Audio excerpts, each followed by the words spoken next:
Animal. That's the story. I saw your picture in the paper at the governor's ball. You were dancing with the governor. At least he's a gentleman. I doubt that. You have to be a man first before you're a gentleman. He misses on both counts.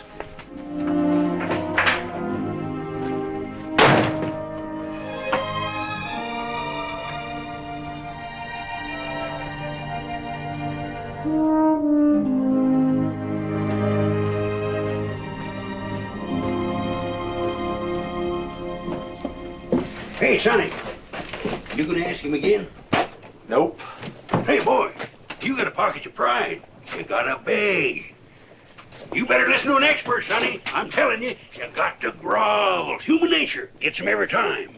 Mister, leave me alone. Everybody does it one way or another.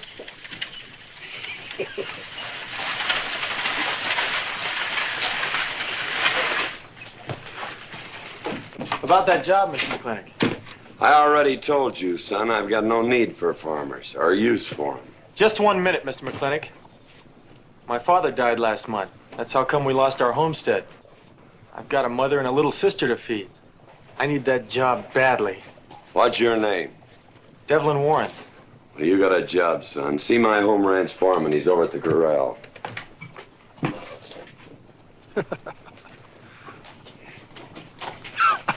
Step down off of that carriage, mister.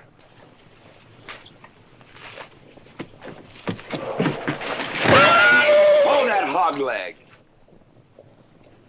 I've been punched many a time in my life, but never for hiring anybody.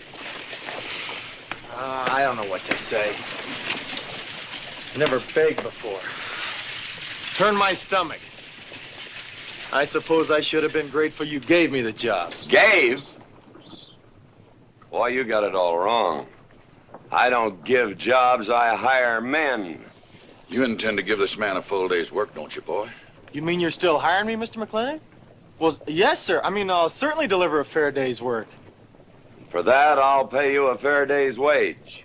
You won't give me anything, and I won't give you anything. We both hold up our heads. Where do you live? The settlers' encampment, down by the mine. That's your plug? Yes, sir. Well, hop on him, and we'll go get your gear.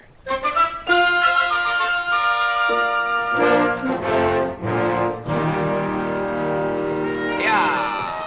Yeah!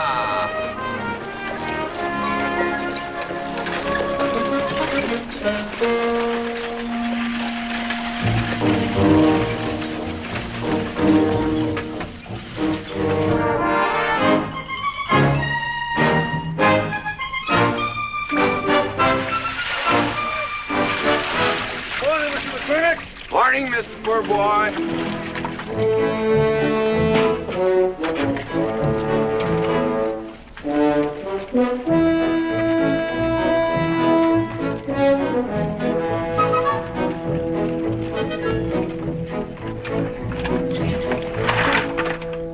I'm sure that all you fine people are interested in knowing just what portion of this new land will be your new home. Oh, Jones and McAllister, since you've been more or less the leaders of our group, I'd like to have you come up and check the exact location. Won't be a minute, sir.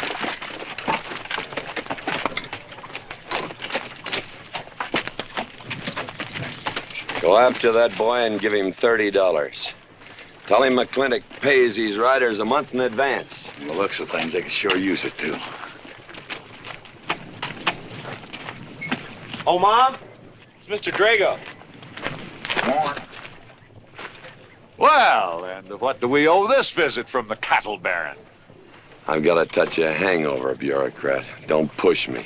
Oh, Bachman!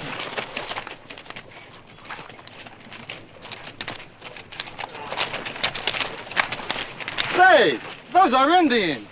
Are there Indians in this homestead land? Friendly Indians, my boy. Oh, Macklin! Oh, running buffalo! Oh, Macklin! Long time we don't get drunk together. And it's going to be a lot longer time, because it's against the law and you're with the sheriff.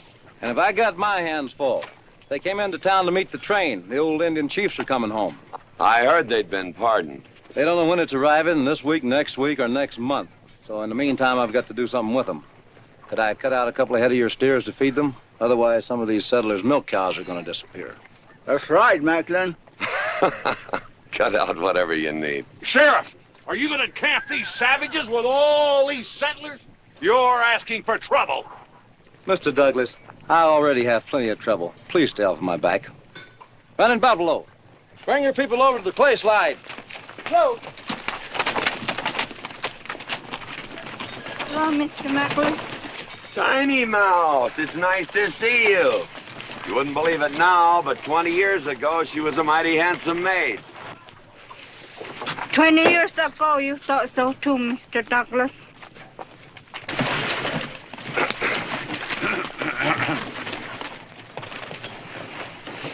It was just like this. I had a dead beat on old Running Buffalo, and my sharp 50 caliber misfired.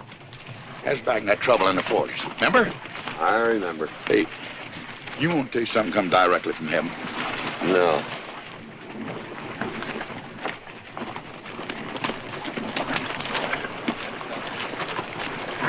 Where'd you get this? That boy's mama baked them. You thinking the same thing I am? She's a widow woman, boss, and she's got a long, hard road home. Hire her.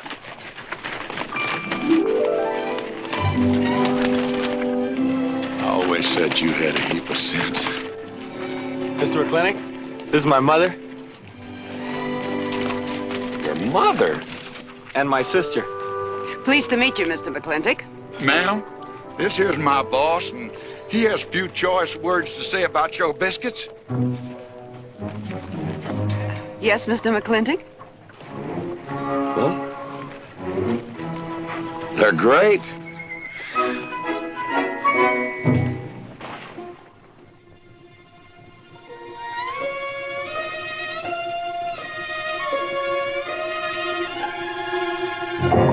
Well, you old Cantonese reprobate, how about it? Fire me? I kill myself. I'm not talking about firing you, I'm retiring you. You've been rustling food for us for 30 years. We're gonna put you out to pasture. All you'll have to do is give advice. Be one of the family. I kill myself. I may save you the trouble. Look, Ching, you kill yourself, I'll cut off your pigtail, and you ain't never gonna get to heaven. I'll be one of our family. I give you my solemn word. Pretty clumsy family. Drink too much, get in fights, yell all the time.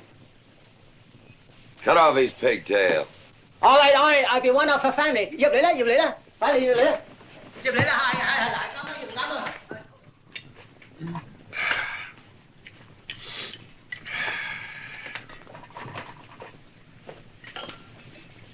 I hope everything is satisfactory.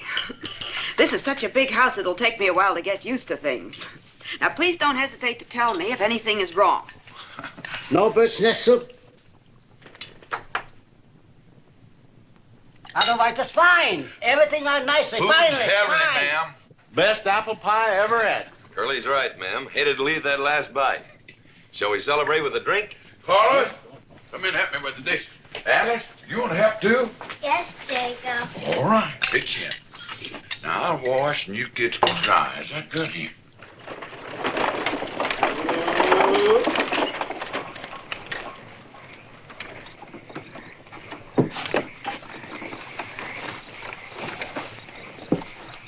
Don't seem possible one woman could use all them clothes.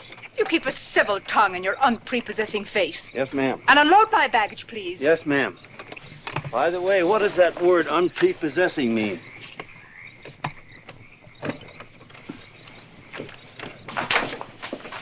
Miss McLintock. Oh, hello, Carlos. Run and help the driver with my luggage. I couldn't trust anyone else in this house to do anything correctly. Luggage? Give him a hand, Curly. Yes, boss. Mr. McLintock? Are you moving back in? Yes, but nothing has changed except my place of residence. And I'd be willing to put up with savages rather than be denied the company of my daughter. And I'm proving that by moving in here. Mr. McLintock, since it's my first day, Would you excuse me if I, Go ahead. Oh, Catherine, this is Dev Warren. He joined the outfit today. Please, ma'am. Thank you.